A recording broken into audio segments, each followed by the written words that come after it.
বাবার নাম সুব্রত বাইন। নাম শুনলে কাঁপত অপরাধ জগৎ। কিন্তু এইবার পর্দার আড়াল থেকে বেরিয়ে এলো এক ভয়ঙ্কর গডমাদার, যার নির্দেশে আন্ডারওয়ার্ল্ডে চলত কিলিং মিশন। সিনথিয়া বিথির গ্রেফতার কি শুধু অপরাধীর পতন, নাকি বাংলাদেশের সার্বভৌমত্বে আঘাত হানা ভারতের কোনো গভীর নীল নকশার ফাঁস? যদি জানতে চান তাহলে ভিডিওটি শেষ পর্যন্ত দেখতে থাকুন। আর অবশেষে জালে আটকা পড়ল অপরাধ জগতের শীর্ষ সন্ত্রাসী সুব্রত বাইনের কন্যা সিনথিয়া বিথি। দীর্ঘদিন পর্দার আড়ালে থেকে যিনি কলকাঠি নাড়ছিলেন, সেই গডমাদার এখন আইনের খাঁচায় বন্দী। র্যাব 11-এর যৌথ অভিযানে কুমিল্লা থেকে গ্রেফতারি অপরাধ জগতের ইতিহাসে নতুন এক মোড় নিয়েছে। কিন্তু প্রশ্ন হলো, একজন নারী হয়েও তিনি কিভাবে বাবার এই বিশাল সন্ত্রাসী সাম্রাজ্য একা সামলাচ্ছেন, এবং কেনই বা তার সাথে জড়িয়ে যাচ্ছে বিদেশি সংস্থা এবং পালিয়ে যাওয়া স্বৈরাচারী হাসিনার নাম?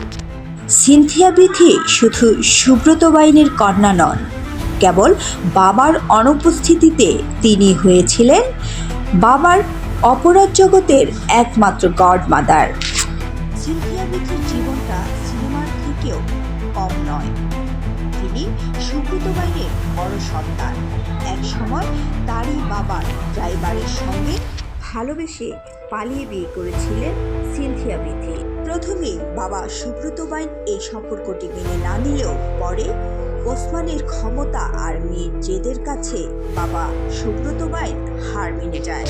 তিনি আধুনিক অ্যাপস এবং গোপন চ্যাট ব্যবহার করে অনুগত খুনিদেরকে সক্রিয় রাখতেন, এবং অবৈধ লেনদেনের রিমোট কন্ট্রোল ছিল সিনথিয়া বিথির হাতে।